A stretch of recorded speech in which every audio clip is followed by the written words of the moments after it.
Bon, il serait peut-être temps de passer à la chronique. Vous ne trouvez pas? Oui, je sais, j'aime prendre mon temps avec la mise en scène. Mais il faut savoir que tous ces rites, avant le passage à l'acte, et aussi, si ce n'est plus important que l'acte lui-même. Cela nous permet de nous mettre mal à l'aise dans l'inconfort de la situation. Les rites ont autant d'importance que l'acte. Tiens, en parlant de rites, je vais te parler de Kabukisho. Kabukisho, le quartier de la débauche au Japon. Bon, c'est vulgairement traité, mais c'est par ici, dans ces nuits noires, dépassant son grand néon rouge, que le réseau criminel est le plus affluent. Abordé par des escortes pour aller dans des bars à hôtesses, goûter le plaisir charnel, le quartier est contrôlé par les yakuza. Love Hotel, salon de massage, prostituée. Il n'est donc pas étonnant à Kabukisho de découvrir deux lieux de plus en plus insolites, dont cette étrange boutique au look de vidéoclub. Masqué par une entrée contenant une simple bâche plastifiée, l'intérieur montre des tonnes de DVD empilés les uns aux autres, partout au milieu de la pièce ou dans ses murs. Des films porno à la série B d'occasion. On ne trouve pas de blockbuster dans ce genre de boutique. Seule petite ombre au tableau, créant une distance avec le reste du décor, cette petite photo Polaroid d'un singe tout noir et fripé tétant le sein d'une femme. Juste en dessous de cette photo, un petit mot écrit à la craie. Ce mot est Puretto. Le mot signifiant aveugle en japonais. Mais bref de galijade.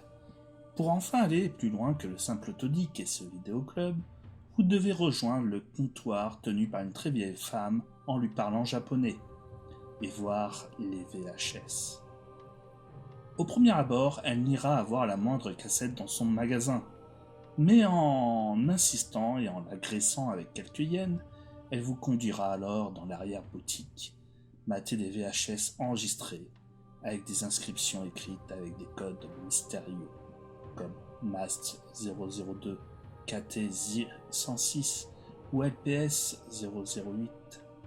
Dedans ces vidéos, des hommes et des femmes torturés avec des clous et des aiguilles, des bouches cousues, des seins mutilés, des relations sexuelles avec toutes sortes de créatures, des gens mangeant des insectes ou s'étalant sur leur peau leurs propres excréments, que du sordide, du malsain, de la violence gratuite. Mais ce n'est pas tout ce que cache cette boutique. Une fois fini de déguster la première cuvée de VHS, demandez alors à voir la seconde collection de VHS. Après encore une fois ce rituel de nier et de la corrompre avec de l'argent, une seconde salle vous sera ouverte, obstruée de plâtre et de morceaux de faïence brisés. Dans les couloirs vagabondés, avant d'atterrir dans la salle, une porte close sur laquelle on a tagué un grand singe noir aux yeux semblables à deux trous blancs et un joli tag Brendo. Effectivement, comme la photo du singe dans la première salle. Je vois que tu suis beaucoup plus mes histoires, que tu es beaucoup plus attentif. Et pour ça, je t'en remercie. Dans cette nouvelle salle, une télévision encore plus antique que la première. Des coulures et des taches couvriront en partie l'écran. La fin vous laissera avec une petite clé et une serviette. Ouvrez le vestiaire pour découvrir un grand sac et 6 cassettes. Cette fois-ci, sans inscription. Le sac bougera, mais surtout ne veillez à ne jamais l'ouvrir. Les vidéos ne montreront que la mort et la putréfaction. Mais le pire, c'est que vous n'êtes pas au bout de vos surprises. Une dernière salle vous attend dans ce lieu. Il suffit de demander à voir le film. Pas de chichi cette fois, pas d'argent à donner. Cette fois-ci, la dame vous amènera directement dans le lieu. La dame vous tournera le dos et se baladera dans les couloirs abandonnés. Suivez-la.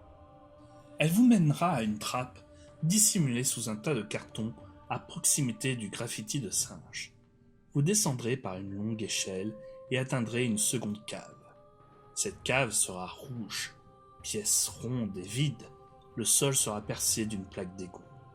Une télévision encore plus délabrée, à l'écran fissuré et couvert d'une épaisse couche de poussière et de graisse, qui s'illuminera soudainement sur de la neige.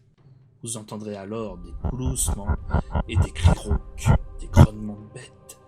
Mais dès les premières images du film, après le souterrain noir, la femme suivra l'image d'un monstre noir et énorme. Fermez les yeux à tout prix. Mettez vos mains devant vos paupières pour ne pas voir une seule lumière se refléter. Le film se terminera sous un sifflement strident. Et ce n'est qu'à ce moment-là que vous pourrez rouvrir les yeux. Sur l'écran réapparaîtra le mot pleine d'eau qui se reflètera sur la bouche d'égout. Les gloussements ne s'arrêteront pas, mais elles ne viendront pas de la télévision, mais dessous. La télévision s'éteindra. Tapez contre les barreaux de l'échelle, c'est alors que la femme ouvrira la trappe au-dessus de vous, en lui demandant cette fois-ci de lui montrer la réalité. Elle vous jettera une clé et refermera la trappe. La plaque d'égout ouverte grâce à cette clé, vous verrez alors au fond de ce puits noir l'obscurité. L'obscurité et les gloussements de Brendo. Quelle histoire! Tous ces rites à faire pour découvrir tous les secrets de ce lieu. Mais tout cela, c'était pour te parler de ce qui va t'arriver à toi en tant que cadavre. Pour réussir à élever ton âme, à faire en sorte que tu puisses ressusciter, je vais tenir un rite funéraire à la japonaise avec toi. De religion bouddhiste ou shintoïste, les Japonais passent par la crémation du corps et de la mise en terre des cendres dans la tombe familiale. Pour espérer la réincarnation de la personne décédée, les proches procèdent au Matsugoro no Mitsu en humidifiant les lèvres du mort. Ils mettent ensuite à côté du défunt une table avec des fleurs, de l'encens et une bougie, qu'ils appellent Makola Kazari, permettant d'offrir 2 rituels avant la crémation du corps. J'ai tout préparé dans la cuisine. Ne t'inquiète pas, je t'ai fait de la place pour ta séance funéraire. Mais ce n'est pas fini. Un jutsu, ce chapelet bouddhiste, composé de 108 perles représentant les 108 karmas, oui, comme tenait Shaka de la Vierge dans Saint Seiya, est placé entre les mains du défunt. Pour renoncer au désir humain et d'atteindre la vertu, le corps lavé est habillé avec un shinishozoku, un habit pour l'éternité, représenté par un kimono blanc pour les femmes, mais aussi pour les hommes, mais qui peut être aussi changé pour un costume. La veillée s'effectuera par la lecture d'un sutra par un bouddhiste appelé Shoryo. Cette lecture, avec ses rituels spécifiques, se finira et le cercueil fermé, les personnes ayant participé à cette lecture devront s'asperger de sel purificateur. Cela leur permettra de conjurer le mauvais sort, et ce n'est qu'enfin après tout ça que la crémation pourra s'effectuer. Le corps brûlé, les cendres sont enfermées dans une urne, en commençant par ceux des pieds et en remontant jusqu'au crâne, pour éviter de retrouver le défunt la tête vers le bas dans l'urne.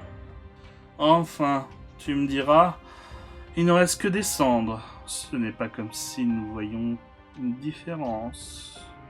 Cette urne sera placée sur un autel bouddhique pendant 49 jours, le temps de quelques prières avant de retourner à la famille pendant 1 an après le décès et de finir par la mise au tombeau dans le cimetière. Cette crémation étant populaire au Japon pour éviter d'imposer aux défunts la souillure de la putréfaction. Jusqu'au bout, ces Japonais vont rester dans cette mentalité du paraître, de rester purs, en tout cas de visage, alors qu'au fond d'eux, il n'y a que le vide et la mort de l'âme. Enfin, bref, comme tu peux le constater, j'ai encore beaucoup de boulot avec ton cadavre. Alors il va falloir que je me lance maintenant. Tu vas me manquer.